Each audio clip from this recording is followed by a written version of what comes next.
4 भयंकर हत्याएं मध्य प्रदेश के मंझोली गांव को झकझोर कर रख देती। एक तांत्रिक रामनाथ दीक्षित, उसकी पत्नी गायत्री और बच्चे नेहा और किशोर के शव उनके घर के पिछवाड़े में दफन मिलते हैं। कैश और जेवर लूटे गए। गायत्री और नेहा के शवों के साथ बलात्कार हुआ है। इस हत्याकांड का मुख्य संदिग्ध है रमानाथ का छोटा भाई आनंद दीक्षित, जिसके साथ रामनाथ की अनबन थी पुश्तैनी घर को लेकर, जहां आनंद रहता है। आनंद ये घर अपने नाम ट्रांसफर करवाना चाहता था। रामनाथ की बेटी नेहा का बॉयफ्रेंड माधव भी पुलिस के रडार में है, क्योंकि कत्ल की रात उस घर में आखिरी फोन कॉल माधव ने नेहा को किया था। तीसरा संदिग्ध सूरज गुप्ता है। रामनाथ के बेटे किशोर के साथ सूरज की दुश्मनी थी, किशोर की गर्लफ्रेंड श्रेया को लेकर। अब अचानक से रामनाथ के 2 शिष्य लक्ष्मण और धीरज एक नया एंगल लेकर सामने आते हैं। रामनाथ के तांत्रिक सामग्री वाले संदूक से एक रहस्यमय लाल पोटली गायब है।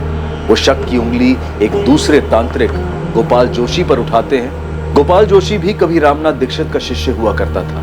इस रोंगटे खड़े कर देने वाले संगीन जुर्म का असली कारण क्या है? यंत्र।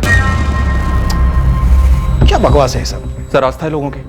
लेकिन ये यंत्र दिखता कैसा है और किस चीज का बना है? ये धीरज और लक्ष्मण का अचानक हमारे पास आकर इस यंत्र के बारे में बताना,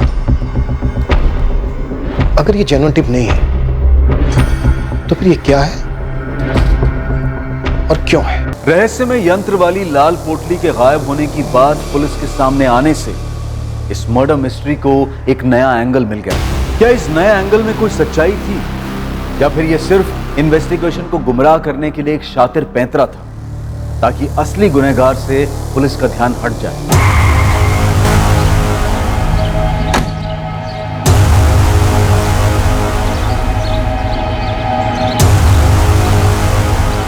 गोपाल जोशी को बाहर बुलाइए तुरंत।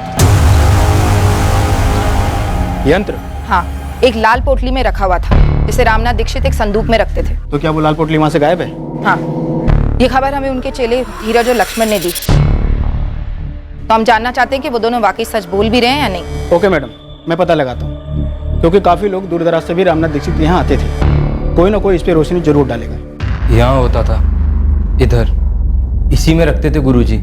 साहब हमने कभी पास से नहीं देखा, बस दूर से ही देखा करते थे। सिर्फ गुरुजी ही संदूक खोलते थे।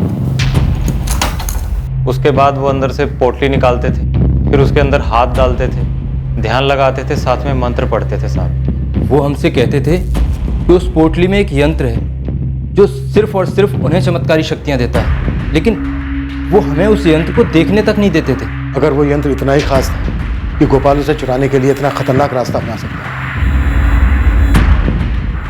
तो वो तुम दोनों भी तो कर सकते हो।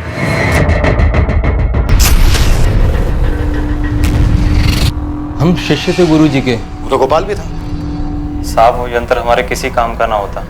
अभी तो हमने विद्या पूरी सीखी भी नहीं थी, अभी तो पूरा ज्ञान आना बाकी था साहब। और साहब, उस यंत्र के लिए ज्योतिष विद्या का पूरा ज्ञान होना जरूरी होता है।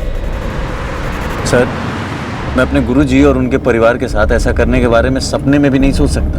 अब मुझे नाम बताइए उसका, जिसने मेरा नाम घसीटकर इतनी घिनौनी हरकत का इल्जाम मेरे सर डालने का प्रयास किया। गोपाल तू तो तांत्रिक है ना, तू खुद पता नहीं कर सकता क्या अपनी शक्तियों के साथ? वैसे अब तो भीड़ बढ़ गई होगी ना तेरे पास, वो लाल पोटली मिलने के बाद। भीड़ बढ़ गई होगी? लाल पोटली? कौन सी लाल पोटली सर, क्या बात कर रहे हैं आप? हमारे पास इस बात के पक्के सबूत हैं कि तुम उस यंत्र के पीछे पड़े थे गोपाल। ये क्या बात कर रहे हैं सर? मतलब मैं क्या करता हूँ उसका? और मुझे तो पता भी नहीं कि आप जिस यंत्र की बात कर रहे हैं वो दिखता कैसा है। लाल पोटली तो देखी होगी, जिसमें हाथ डाल के रामनाथ ध्यान लगाता था। मैं स्वीकार करता हूँ कि मैंने वो पोटली देखी थी जब मैं गुरुजी के यहाँ शिष्य हुआ करता था, लेकिन गुरुजी ने स्पष्ट रूप से मुझे बताया था कि ये यंत्र सिर्फ उनके उपयोग के लिए। जंगल में कड़ी तपस्या करने के बाद उन्हें यह यंत्र प्राप्त हुआ था। सर, मुझ पे उंगली उठाने वाले वो लक्ष्मण और धीरज हैं, मैं बता सकता हूं, पर मेरी बात भी तो सुनिए कि मुझ पर यह झूठा आरोप वो किसी और के कहने पे लगा रहे हैं। तुमने उनके सलाह दी थी ना कि संदूक में वो लाल पोटली नहीं है, ये बात वो हमसे ना बताए। झूठ, बिल्कुल झूठ। मैंने तो उनको बिल्कुल इसके विपरीत सलाह दी थी। तुम दोनों को तब के तब बता देना चाहिए था पुलिस को कि संदूक से लाल पोटली गायब है। तुम लोगों ने बताया क्यों नहीं अभी तक? गोपाल भाई, हमें लगा ही नहीं कि गुरुजी और उनके परिवार का कत्ल उस यंत्र की वजह से हो सकता है। अरे उससे तुम्हें क्या लक्ष्मण? तुम्हारा काम पुलिस की सहायता करना है। जाओ जाकर के पुलिस को सब कुछ बताओ, जाओ। सर सीधी सी बात है, इन दोनों लड़कों को आनंद दीक्षित ने भेजा था आपके पास। तुम्हारे पास इस बात का कोई सबूत है गोपाल? सबूत की क्या आवश्यकता है सर, जाहिर सी बात है, आनंद और गुरुजी के बीच में पुश्तैनी घर को लेकर के विवाद था, और मुझसे भी, क्योंकि गुरुजी मुझसे सलाह मशवरा करते थे। इतना बड़ा नामचीन तांत्रिक अपने छोटे भाई के गलत इरादों को नहीं देख पाया। यही तो दुर्भाग्य है सर, अपनी शक्तियों से पूरी दुनिया की मदद करने, अपने खुद के पीठ पे छुरा भोगने वाले अपने भाई को नहीं पहचानता। अगर वो यंत्र गायब है तो वो आनंद के पास ही। क्या पुलिस को संदूक में से यंत्र मिला? आनंद को भी उस यंत्र के ताकत के बारे में जानकारी थी। अब 2 और 2 की कड़ी जोड़कर देखिए, आनंद ने पहले उन 2 पाखंडी शिष्यों से यह कांड कराया, उसके बाद यंत्र को हासिल किया, उसके बाद उन दोनों को मेरे पास भेजा गायब यंत्र की जानकारी देने के लिए, और फिर मुझ पे इल्जाम लगाया। तभी मैं सोचूं कि ये दोनों मुझसे ऐसे मिलने क्यों आए। सर अब पूरा गणित बिल्कुल सही बैठ गया। ये पूरी साजिश के पीछे आनंद का ही हाथ।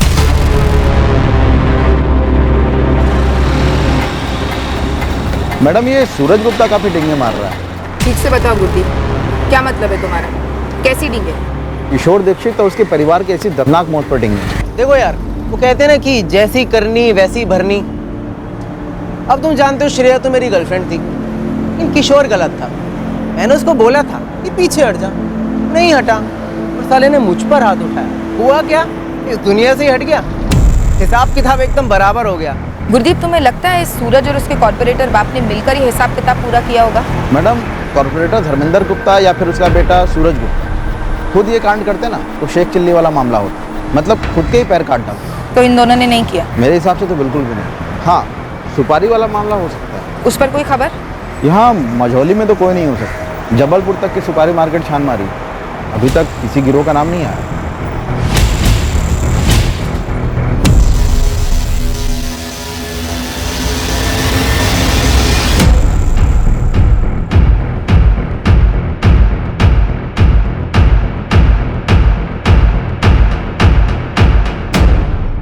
करीबन 20 लोगों से बात हुई है जो रामनाथ दीक्षित के पास जाते थे अपनी समस्या लेकर। सभी का कहना है कि लाल पोटली तो देखी ही दूर से, लेकिन यंत्र के बारे में किसी को कुछ नहीं मालूम। नथु, इस माधव रघुवंशी के बारे में कुछ पता चला क्या? साबू तो देवदास बना घूम रहा है। मतलब ये प्यार व्यार सच में था क्या? उसके और नेहा के कॉलेज में बात हुई। वहाँ के लोगों का कहना है कि दोनों का सीरियस रिलेशनशिप था। मतलब मोटा मोटा अब हमारे रडार पर सिर्फ आनंद दीक्षित और गोपाल जोशी है, और दोनों पर ही बात आगे नहीं बढ़ रही है। साहब ये रामनाथ के चेले लक्ष्मण और धीरज दोनों की थोड़ी खातिरदारी करो, जरूर कुछ उगलेंगे। वही प्लान है। तब तो तू गोपाल जोशी का और खंगाल। ठीक है साहब, मैं लग जाता हूँ इसकी हिस्ट्री निकालने में। वैसे एक बात और खटक रही है मुझे, ये चारों मर्डर बहुत ही प्रोफेशनल तरीके से हुए, लेकिन पूरे जिले से, यहाँ तक कि पूरे स्टेट से एक भी हिस्ट्री शीटर का नाम सामने नहीं आया। सर और एक बात खटक रही है मुझे। हमने जब दीक्षित के पड़ोसी रोहित से बात की थी, तब उसने बताया था कि कत्ल की रात उनकी गली का कोई कुत्ता बहुत अजीब तरह से रो रहा था। उस रात को कोई कुत्ता बड़ी डरावनी तरीके से रो रहा था। सर मुझे कोई बहुत ही शातिर और बेरहम साजिश की बुआ रही है। यह सिर्फ किसी हिस्ट्री शीटर का अंजाम दिया जुर्म नहीं लग रहा है। यह किसी ऐसे आदमी का काम है जो दीक्षित परिवार और उनके घर मोहल्ले के हालात से अच्छी तरह से वाकिफ था, जिसके चलते इस साजिश को आराम से अंजाम दिया जा सके। काफी आराम से मुझे घर की बैकसाइड को खोदने के लिए उनके पास पूरा था। इस साजिश का हर पहलू खौफनाक तो था। जिस तरह से चारों को मौत के घाट उतारा गया था, जिस तरह से दोनों औरतों पर सेक्सुअल असॉल्ट किया गया था, और जिस तरह से चारों को दफनाया गया था। पर क्या वो अदृश्य यंत्र जिसे इस केस से जुड़े किसी भी व्यक्ति ने नहीं देखा था, क्या सिर्फ एक लाल पोटली में छुपा हुआ वो यंत्र इस नरसंहार का कारण? सिर्फ एक यंत्र?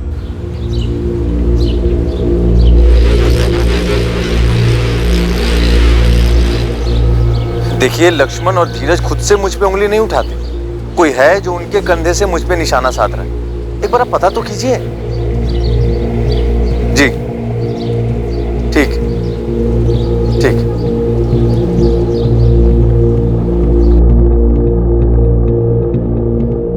पापा, पुलिस आई है आपसे बात करने।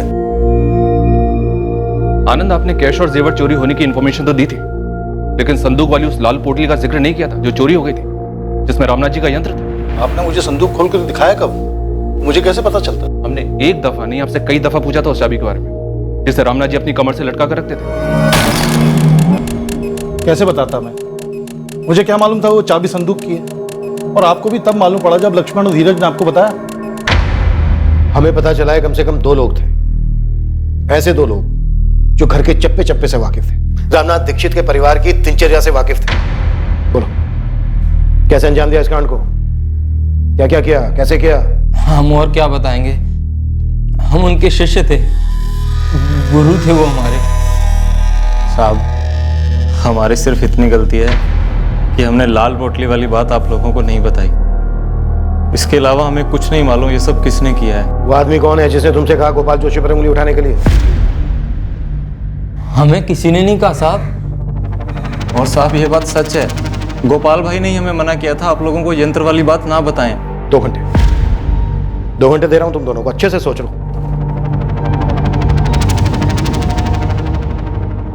क्या सर, कुछ भी बोल रहे हैं आप? मैं समझ रहा हूं आपका गेम।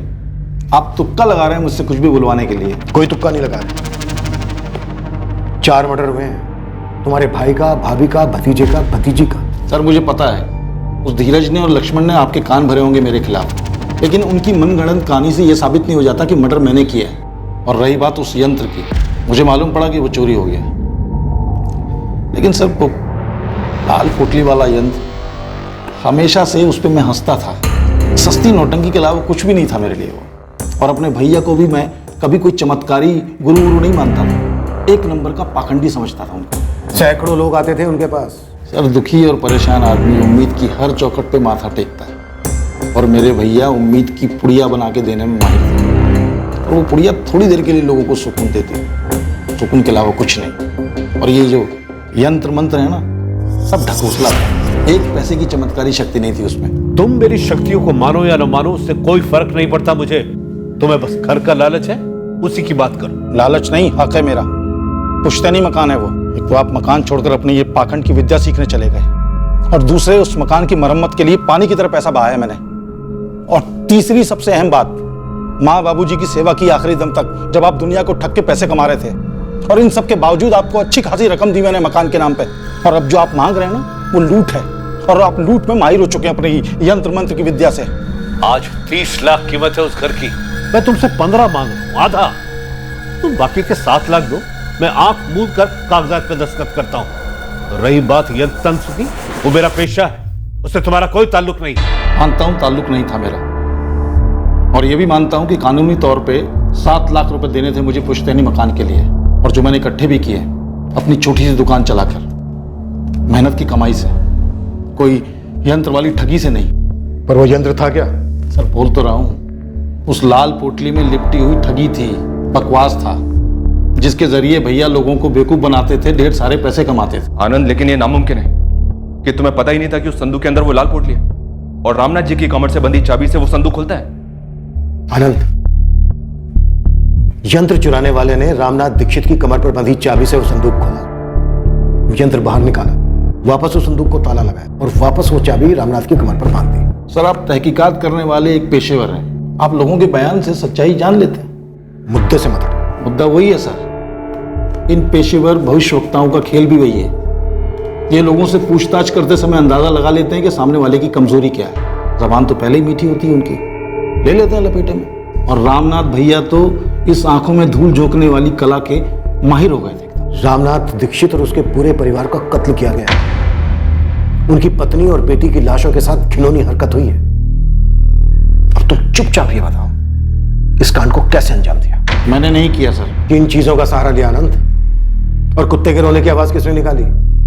धीरज और लक्ष्मण ने? लक्ष्मण, धीरज, हमें अच्छे से पता है उस रात को जो कुत्ते के रोने की आवाज थी वो असली नहीं थी,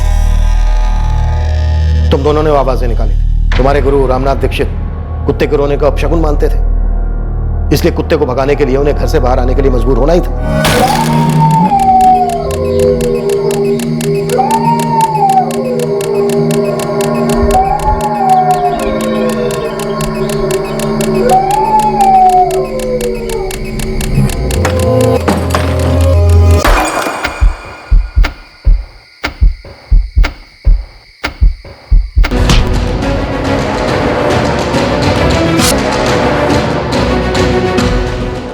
इसी तरीके से मारा? हाँ या ना? कि किसी भी तरह से रामनाथ दीक्षित को घर से बाहर लाओ, मारो, फिर घर में घुसकर बाकी सबको भी मार डालो। रात में कुत्ते के रोने को अपशकुन माना जाता है। तुम्हें पता था? कुत्ते को चुप कराने के लिए रामनाथ बाहर आएगा ही आएगा। यकीन नहीं होता सर कि आप जैसा पुलिस अफसर एक अंधश्रद्धा को अपनी तहकीकात का आधार बनाएगा। खैर, अब मुद्दे से भटकना बंद करें और उन दोनों को बुलाएं, नालायकों को, लक्ष्मण और धीरज को, और मेरे मुंह पे कहलवाएं कि मर्डर मैंने करवाया है। जब जरूरत पड़ेगी तब करेंगे। जरूरत होगी तो भी नहीं करवा पाएंगे आप, क्योंकि ये सब झूठ है। और इस कांड के पीछे अगर मैं होता भी तो इतना मूर्ख नहीं हूं कि उन्हीं दोनों को चुनूंगा जिनको आपके शक के दायरे में आना ही आना था। तो फिर किन्हें चुना? किससे करवाया? कौन सा गिरोह? गिरोह तो मेरे भैया चला रहे थे, अंधश्रद्धा का गिरोह। और हम दोनों भाइयों के बीच में पुश्तैनी मकान को लेकर मसला था। कोई नफरत नहीं थी कि मैं उनका मर्डर करवाता।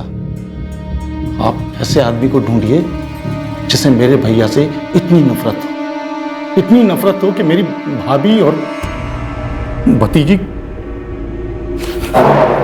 आप जितनी मर्जी पूछताछ कर लीजिए सर, लेकिन मैं वो आदमी नहीं हूं जो इतनी घिनौनी हरकत करता, और वो भी अपने भाई के साथ। हर मर्डर केस में क्रिमिनल अपने पीछे कोई ना कोई सुराग छोड़ ही जाता है मंचन।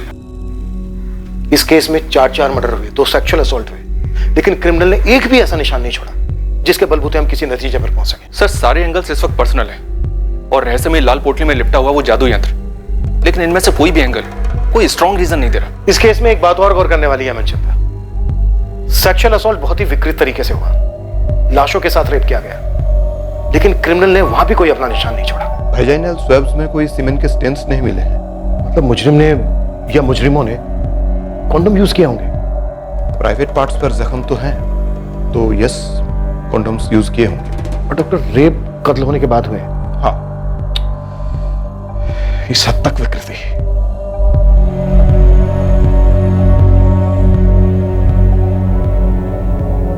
क्या सोच रहे हैं इंस्पेक्टर?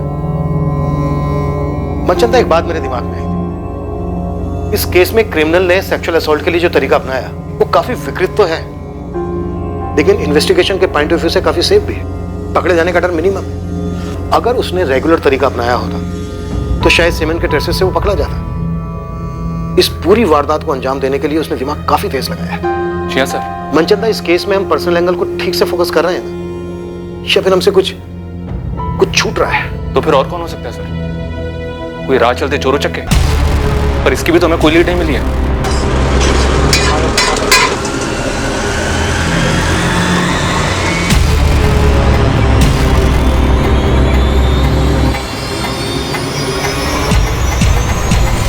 मनचंदा, अलमारी खुली मिली हमें, लॉकर से कैश जेवर सब लुटे गए। सर, अगर ये लोग आम चोर लुटेरे होते तो लूटपाट करके भाग खड़े होते, घर के पीछे जाकर कब्र क्यों खोदते? मेरा मतलब सर, इतनी मेहनत, इतना रिस्क क्यों उठाते? और सर, वो कुत्ते का रोना, अगर ये आम चोर डकैतों का गिरोह होता तो सर इतनी बारीकी से रामनाथ की कमर से वो चाबी निकालकर, उस संदूक से उस पोटली को निकालकर वापस चाबी को रामनाथ की कमर में लगा देते। इतनी बारीकी, मतलब सर कोई लॉजिक नहीं बनता। मनचंदा, वो लाल रंग की पोटली हमारे दिमाग में इसलिए बैठी हुई है क्योंकि धीरज और लक्ष्मण ने देखा कि वो संदूक में नहीं है।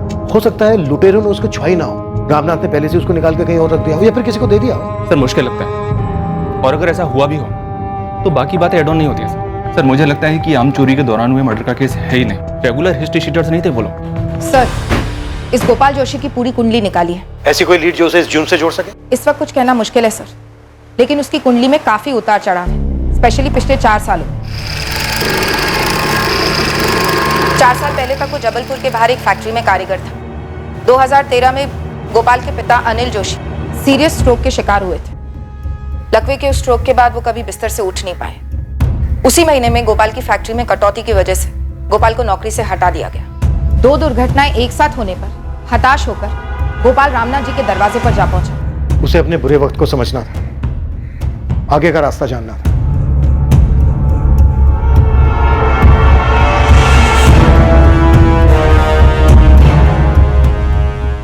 मैडम, फिर सुनने में आया कि रामनाथ के कहने पर गोपाल जोशी ने कोई बलि चढ़ाई। कैसी बलि? नर बलि? नहीं, चौकी अहमद किसी जानवर की बलि चढ़ाई। ये सब तो ठीक है न, लेकिन क्या गोपाल की रामनाथ जी के साथ कोई अनबन हुई थी? किसी बात को लेकर झगड़ा, या उस लाल पोटली वाले यंत्र को लेकर कोई मसला? मैडम, इतना पता चला है कि रामनाथ से मिलने के बाद गोपाल को कई नई नौकरियां मिली, लेकिन वो कहीं टिक नहीं पाया। फिर वो रामनाथ का ही भरोसेमंद शागिर्द बन गया। रामनाथ कभी कभी अपने कुछ भक्तों का भविष्य गोपाल से पढ़वाने लगा। तुम्हारी समस्या तुम्हारे घर के चार दीवारी में। जी गुरुजी। घर के किस सदस्य से? गुरुजी, बेटी का मसला है। बताओ क्या समस्या? लक्ष्मण और धीरज ने जैसे आप लोग को बताया कि रामनाथ अपनी विद्या अपने शागिर्दों को अच्छे से सिखाता जरूर था, लेकिन उसके बावजूद भी अपनी पोटली में किसी को हाथ तक नहीं लगाने देता था। ये यंत्र है क्या नथु? बहुत बड़ा झोल तो नहीं है? मैडम वो सब तो नहीं पता, लेकिन एक समय के बाद गोपाल रामनाथ से अलग हो गया। उसने खुद की बैठक शुरू कर दी। जरूर कोई झगड़ा या अनबन हुई होगी। पता करो नथु, जल्दी। पर नथु कुछ पता नहीं कर पाया सर। रामनाथ के काफी भक्त गोपाल जोशी के पास जाने लगे होंगे। बिजनेस कम हुआ होगा रामनाथ का, जलन हुई होगी। लेकिन सर, अगर जलन रामनाथ की तरफ से थी तो वो खुद क्यों मारा गया, और उसका पूरा परिवार भी? मुझे एक ख्याल आया सर, जब रामनाथ जी के क्लाइंट्स भारी मात्रा में गोपाल के पास जा रहे हों तो रामनाथ जी ने गोपाल को धमकी दी होगी। कैसी धमकी बाबू? आधी अधूरी विद्या पाकर तुम लोगों के साथ छल कर रहे हो गोपाल, पाखंड है ये। क्षमा कीजिएगा गुरुजी, अरे इतने सालों से आप भी तो यही करते आ रहे हैं। मैं सच में भविष्य देख सकता हूँ। गुरुजी देख तो मैं भी सकता हूँ, और आपको तो बहुत गौर से देखा है मैंने। क्या देखा तुमने? गुरुजी आपके हथकंडे, आपके पैतरे, वही 20-25 सवाल सारे भक्तों से घुमा फिरा करके पूछते हैं। उनके मन के हालात से इतने सालों से खेल रहे हैं, उनके मुंह से जवाब निकलवा कर उन्हीं को जवाब देते हैं, और वहीं से तो आपकी कमाई होती है ना गुरुजी। बकवास बंद करो गोपाल, मेरे पास सच में विद्या है, और मेरे भक्तों को जो तुम हथिया रहे हो ना, ये बंद करो। अब आ गए ना मुद्दे पे गुरुजी।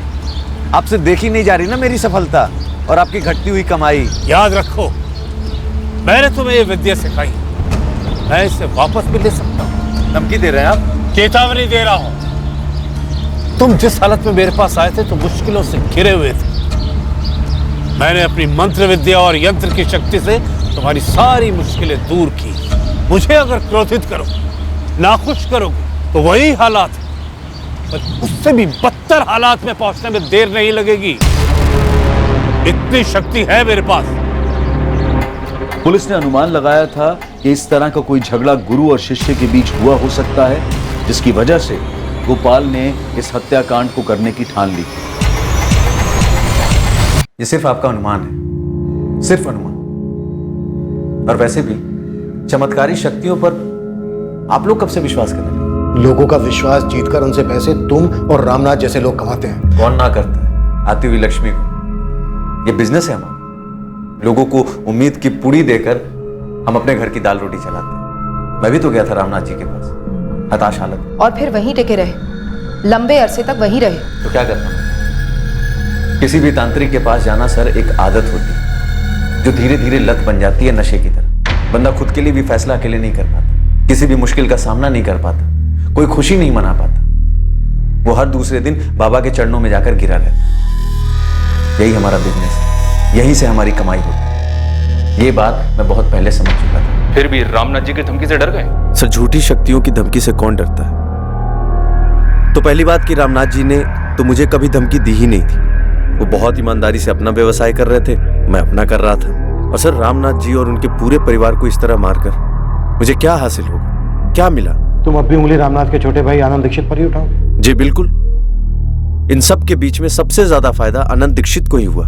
जब शक उन पे गया तो उन्होंने बहुत चालाकी से चमत्कारी यंत्र और लाल पोटली के बीच में बातों को फंसा दिया, और आप लोग उसी के गोल गोल गोल गोल घूम रहे हैं।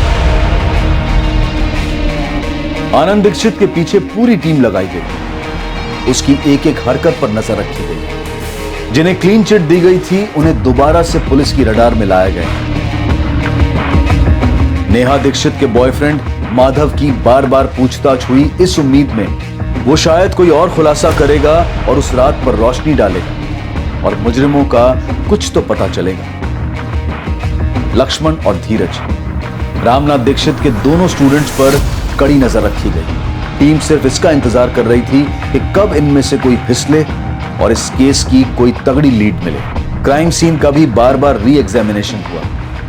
सब कुछ इस एक उम्मीद से किया जा रहा था कि मुजरिम की तरफ कोई तो इशारा हो। साहब, जब से मैं खबरी बनाऊं, मैंने आज तक इतने हिस्ट्री सीटर से बात नहीं की होगी जितना इस केस में कर ली।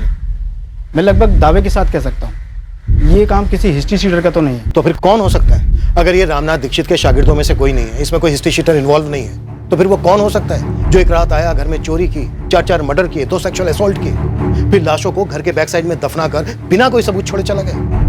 कैसे मुमकिन है? सर, शायद ये मर्डर्स किसी पर्सनल एंगल की वजह से ना हुए हों और ना ही किसी राह चलते क्रिमिनल ने किए हों। भाविका, तो और क्या रीजन हो सकता है? अंधेरे में तीर चला रही हूँ सर, लेकिन ये किसी नाखुश कस्टमर का एंगल भी तो हो सकता है। तुम्हारा मतलब है रामनाथ दीक्षित का कोई भक्त, कोई ग्राहक जिसे एक्स होने की सलाह दी गई और हुआ वाई? यस सर, या फिर बोला कुछ 1 महीने में ठीक हो जाएगा और लग गया 1 साल। एक अरसे से पूरा समय ही चल रहा है, ये दशा कब तक चलेगी? सिर्फ 3 हफ्ते। भविष्यवाणी सही नहीं निकली और बंदे का खून खौल गया। अपनी सारी मुश्किलों का कारण वो रामनाथ जी को समझ बैठा और गुस्से में आकर कर गया कांड। और सर, आपको जैसे लग रहा था कुत्ते का रोना कारण हुआ होगा जिसकी वजह से रामनाथ जी अपने घर से बाहर निकले होंगे, मुझे भी बार बार वही सही लग रहा है।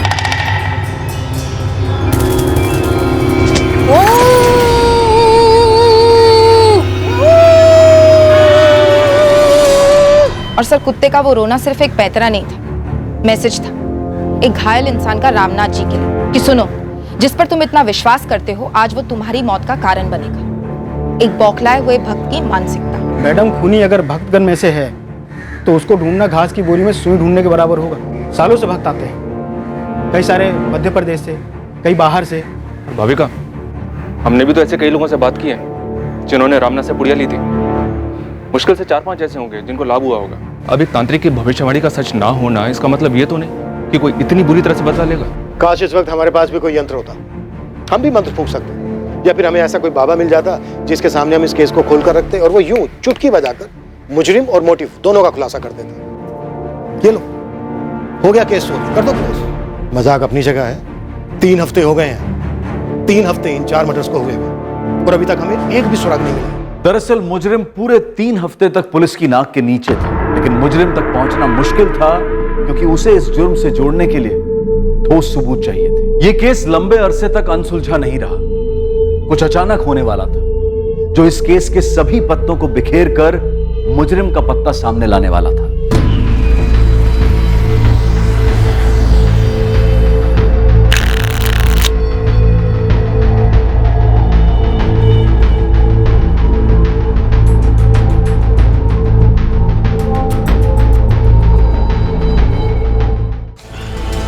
नथु, चाय तो चढ़ाओ, खबर है। चाय और ये टाइम? चढ़ा तो सही। ले मुस्तान, चाय कड़क पिला रहा हूँ तो खबर भी कड़क होनी चाहिए। वो कल्पेश को तो तू जानता ही है, हिस्ट्री शीटर कल्पेश ना? हाँ। क्या हुआ उसका? इतनी मोटी गट्ठी है उसके पास करारे नोटों की। ये तेरी कड़क खबर? भाई 10-10 हजार के दाव लगा रहा है। इतने पैसे तो सुपारी से मिलते, वो भी मर्डर की। अरे तो कोई मर्डर की टिप देना।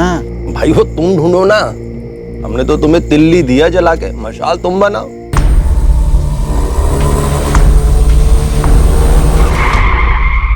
सब क्या कर रहे हो साहब? गाले क्या कर साहब? साहब आप लोग क्या करने वाले साहब? साहब क्या कर रहे हो साहब? साहब मैंने कुछ नहीं किया, सच्ची बता रहा हूँ साहब, मैंने कुछ नहीं किया साहब। कहाँ से लाए पैसे? नहीं तो यहीं पे लंबा कर दूंगा तेरे को। मेरी मेहनत की कमाई का पैसा साहब। अच्छा, क्या काम करता है बे तू? हाँ, डॉक्टर है, वकील है, कॉन्ट्रैक्टर है या सुपारी कॉन्ट्रैक्टर? सब गोली मत चलाना साहब। किसकी सुपारी उठाई थी तूने? नहीं साहब, मेरी इतनी औकात कहाँ साहब, मैंने कोई सुपारी पारी नहीं उठाई साहब। वो एक बंदा चोरी का जेवर लेके मेरे पास आया था, बोला इसे बेच दे, तुझे तेरा कमीशन मिल जाएगा। मैंने वो सारे जेवर कांतीलाल सिसोदिया की दुकान पे बेच दिए।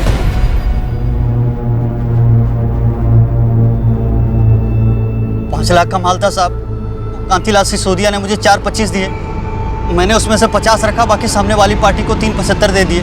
पूरी ईमानदारी का सौदा था साहब, मैंने कोई सुपारी पारी नहीं उठाई साहब, और नहीं कोई लूटपाट किया। पार्टी का नाम बता। छोड़ो ना साहब, साहब आप एक काम करो, मेरे 50 में से 10 रख लो।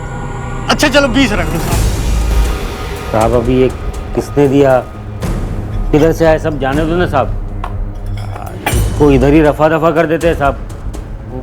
मैं तो इस सबको पिघला देता हूँ साहब, आप अपना शेयर बोलो ना साहब। रामनाथ दीक्षित। क्या फर्क पड़ता है साहब, जाने दो ना हम लोगों को। ये तो वही है ना जिसका मर्डर हुआ था, बेटा बेटी बीवी सब साफ, चोरी वाला तांत्रिक, राइट? साहब आप तो मेरे को जानते हो साहब, मेरा इससे कोई लेना देना नहीं है साहब, ये सब आप रख लो साहब, ये कल्पेश को अंदर डालो। अरे क्या अंदर डालो साहब, मेरा इस हत्या से कोई लेना देना नहीं है। तो उसका नाम बता जिसका वास्ता है।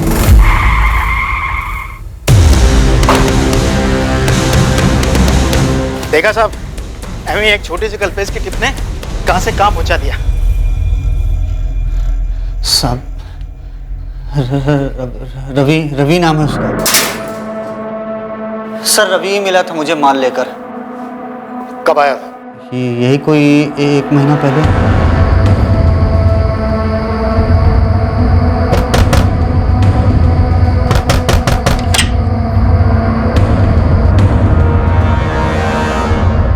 ये देख, ये बेच ले। इतना माल आया कहाँ से? तुझे उससे क्या? कम से कम 7-8 लाख के तो होंगे। अबे नहीं बे, 7-8 लाख के नहीं है। फिर कितने के होंगे? अब यार ये तो जौहरी बताएगा ना, जितनी कीमत होती है उससे कम ही मिलता है। इनका हिसाब किताब तो तुझे पता ही है। पर भाई जो भी कीमत लगे, मेरा कमीशन फिक्स्ड है 50। ठीक है, तो डील तो करा दे, अपना कमीशन रख लेना। लेकिन हाँ, मेरी हरी झंडी मिलने के बाद ही माल निकालना। रवि को मैं काफी सालों से जानता हूँ, उसे पता कि मैं चोरी का सामान बेचता हूँ, इसलिए वो माल लेकर मेरे पास आया था। ये रवि है कौन? किसी गिरोह का है?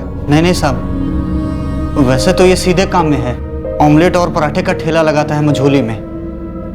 1 हफ्ते पहले फोन आया था उसका मेरे पास। हाँ कल्पेश, माल भेज दे तुरंत। अरे हरी झंडी है। हाँ हो जाएगा। आया, पर तूने बताया नहीं कि माल किधर से आया, कहाँ से आया। अरे तुझे क्यों जानना है? तू माल भेज, अपना कमीशन रखो, खुश रहे। जुल्म अपना दिमाग लगा रहा है। तेरे रवि मझोली में कब और कहाँ ठेला लगाता है? साहब ये शाम 5 बजे से लेकर रात के 2 बजे तक, हाईवे के पास सर्विस रोड पर।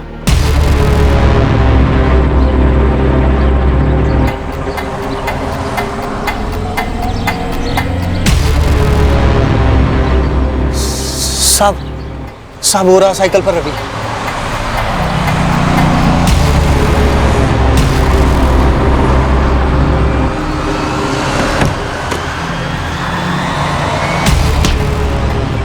रामनाथ दीक्षित, नाम तो सुना ही होगा।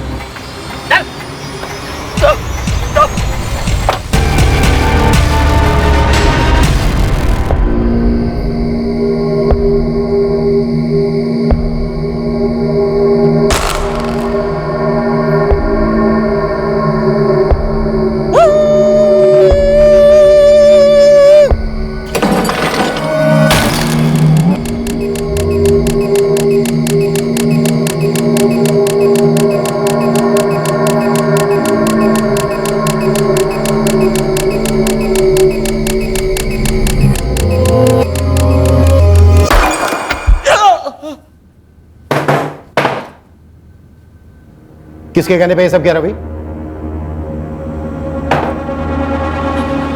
महीने भर से हम इस केस के पीछे चक्कर काट रहे हैं। अब अगर तूने तनिक भी दिल लगाई ना तो असली कुत्ता समझ के पीटूंगा तुझे, और असली कुत्ते की तरह रोएगा तू रात भर। मैंने तो बस कुत्ते के रोने की आवाज निकाली थी साहब। रुक मत, आगे बोल। और लूटने में मदद की थी बस उसकी, पर मैंने किसी को नहीं मारा। कौन था वो जिसकी मदद की तूने?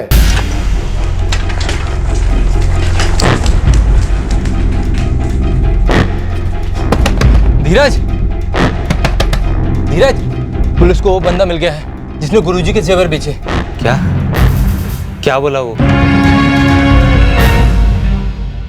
क्या हुआ जी? अपना भैया के घर से चोरी हुए जेवर पुलिस ने बरामद किए हैं। थाने बुलाया मुझे। कहीं ये उनकी कोई चाल तो नहीं है? पता नहीं, देख आता हूँ।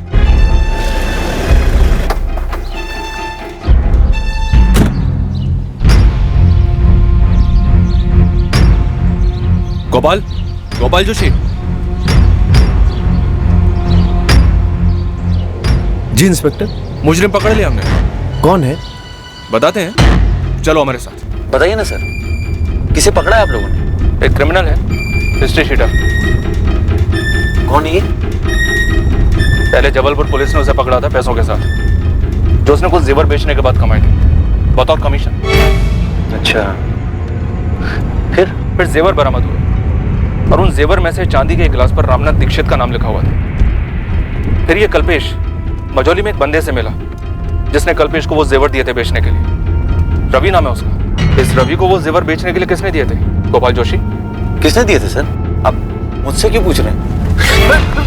हमारा अंदाजा इतना भी गलत नहीं था और तेरे ऊपर तो शक हमें पहले से ही था, बस सबूत नहीं था हमारे पास। अब हम तुझसे तोते की तरह सच बुलवाएंगे, फिर तेरी भविष्यवाणी की जाएगी, समझा?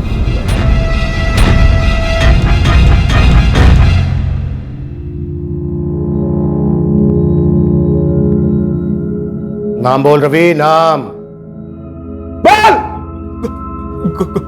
गोपाल जोशी साहब, कर हमने दीक्षित से पंगा था। चल गोपाल, अब जल्दी से शुरू हो। शुरू करते अपनी बात। अब अगर तूने 1 मिनट भी देर लगाई तो बहुत तरीके हैं हमारे पास मुंह खुलवाने के। एक से बढ़कर एक यंत्र है हमारे पास।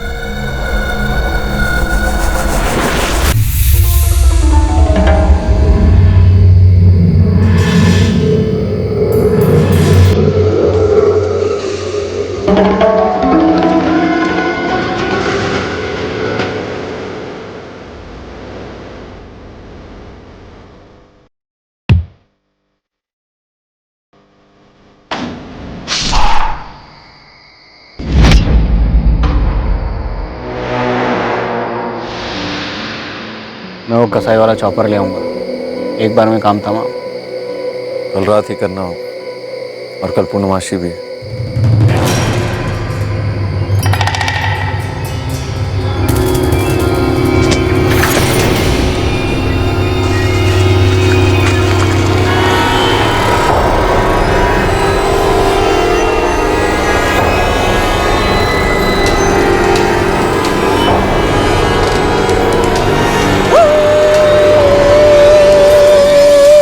दरवाजा खटखटाता है तो चारों में से कोई भी दरवाजा खोल सकता था, लेकिन मुझे यकीन था कि कुत्ते की रोने की आवाज सुनकर गुरुजी ही दरवाजा खोलेंगे। उन्हें लगता कि कोई अपशगुन होने वाला।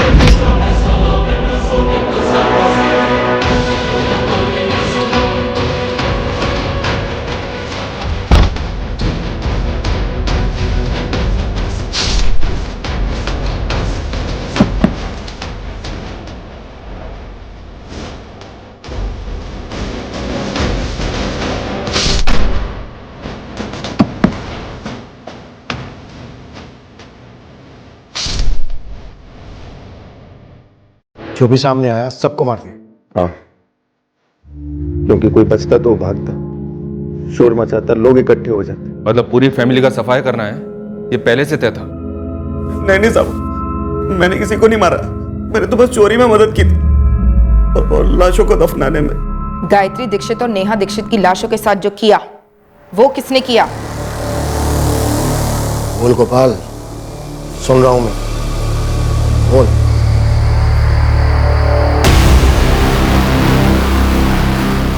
गोपाल भाई, ये लड़की आपकी, वो औरत मेरी, बाद में एक्सचेंज, ठीक है? रुक, ले, कोई निशान मत छोड़।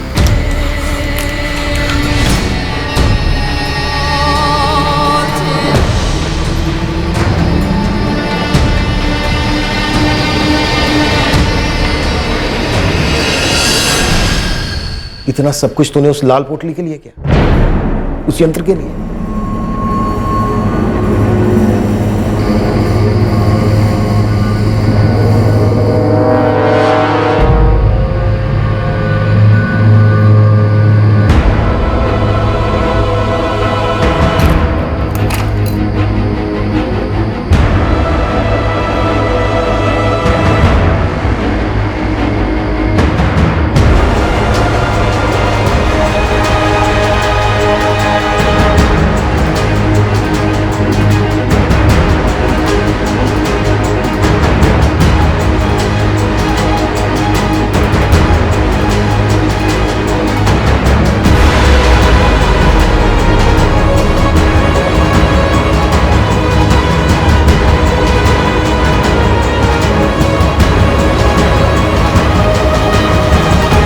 देखो गोपाल, अब अगर तुमने मेरा एक भी भक्त खींचा तो तुम्हारी खैर नहीं, बर्बाद कर दूंगा मैं तुम्हें।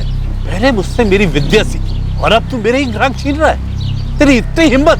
इतने सालों में पहली बार आपके मुंह से भक्त की जगह पे ग्राहक सुन रहा, बड़ा अच्छा लगा। पाखंडी नहीं है आप मेरी तरह, धंधे वाले हैं और धंधे में नए ग्राहक बनाना अन्याय नहीं है, लेकिन पुराने वाले को भी पकड़ के रखिए। मैं तो कहता हूं कोई जबरदस्त चमत्कार दिखाइए उनको। तुम मेरा और मेरी विद्या का मजाक उड़ा रहे हो? गुरुजी, सैकड़ों ग्राहकों का इतने सालों से आप मजाक ही तो बनाते आ रहे हैं। अब बहती नदी में मैंने भी हाथ धो लिया। अब गुरुजी, इसमें बुरा मानने वाली कोई बात है नहीं। विनाश काले विपरीत बुद्धि, तुम्हें अंदाजा नहीं है गोपाल, तुमने मेरे साथ अन्याय और फिर मेरा अपमान करके क्या मोल ले लिया। जिस हालत में तुम मेरे पास आए थे उससे भी बदतर दशा होगी तुम्हारी, वरना मैं ये तांत्रिक विद्या छोड़ दूंगा।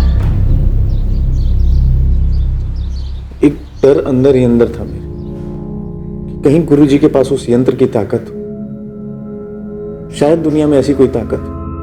और ये ख्याल मुझे दिन रात अंदर से खाने लगा। मैं अपने ग्राहकों को सही से सलाह नहीं दे पा रहा था और धीरे धीरे ग्राहक कम होते चले।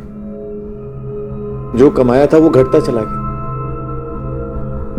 तब मुझे यकीन होने लगा कि ये सब यंत्र के कारण होगा। गोपाल भाई, यही है वो यंत्र जो आपके कलेजे का पत्थर था? गोपाल भाई कुछ बोलिए, इतना सब कुछ इस मामूली से पत्थर के लिए? इसकी धमकी से ये मेरी जिंदगी बर्बाद करने चला था। अब देखो खुद का।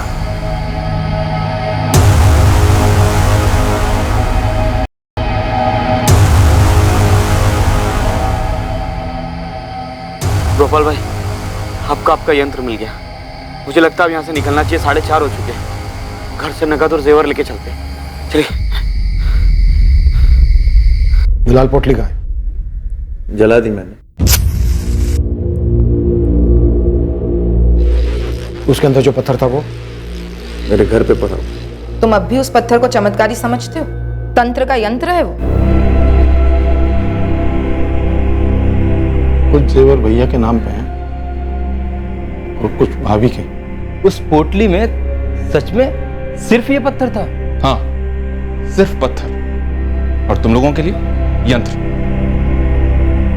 मुझे इसके बारे में कभी कुछ पता नहीं था, लेकिन इतना मालूम था कि जो भी ये बकवास है।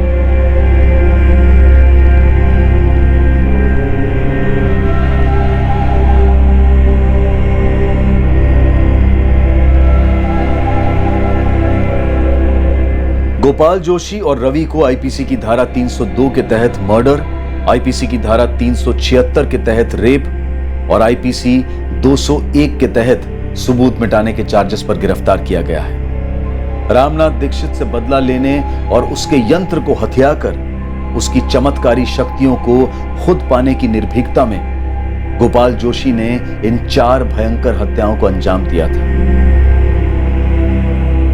सिर्फ ये जानने के लिए कि दरअसल कोई यंत्र था ही नहीं, बस एक पत्थर था जिसे एक कपड़े में बांध कर रखा गया था। एक साधारण सा पत्थर। दुनिया में ऐसा कोई नहीं है, कोई भी नहीं है जिसके पास किसी और की जिंदगी में चमत्कार लाने की या हाहाकार मचाने की दैवीय या फिर शैतानी शक्ति हो। अगर हम अपनी जिंदगी बेहतर बनाना चाहते हैं तो हमें और सिर्फ हमें अपने अंदर की पॉजिटिव एनर्जी को बढ़ाना होगा, और इसी की ताकत से हम अपने इरादों को मजबूत कर सकते हैं, अपनी क्षमताओं को बढ़ा सकते हैं और अपनी निराशा को मिटा सकते हैं। जैसे ही हम बाबाओं, तांत्रिकों और भविष्यवक्ताओं की शरण में जाते हैं, हमारा विवेक, हमारे लॉजिकल फैसले लेने की बुद्धि और नजर दोनों धुंधले हो जाते हैं और हम देखते ही देखते इन चमत्कारों के व्यापारियों के गुलाम बनकर रह जाते हैं। दुनिया में सबसे शक्तिशाली ताकत हम खुद हैं। अपनी जिंदगी को बेहतर बनाने की भरपूर ताकत खुद हमारे पास है, लेकिन हम में वो कमजोरी भी है कि हम नकारात्मक शक्तियों के जाल में फंसकर अपने इर्द गिर्द तबाही मचा सकते हैं। जरूरी है कि हम इन नकारात्मक नेगेटिव शक्तियों से सतर्क होकर अपने आप को बचाएं। जीवन सुंदर है, जीवन अमूल्य है। अब मैं अनूप सोनी आपसे विदा लेता हूं, फिर मुलाकात होगी, और हमेशा याद रखें, क्राइम और आपके बीच में सिर्फ इतना फर्क है कि आप कितने सतर्क हैं। सतर्क रहें, सुरक्षित रहें। जय हिंद।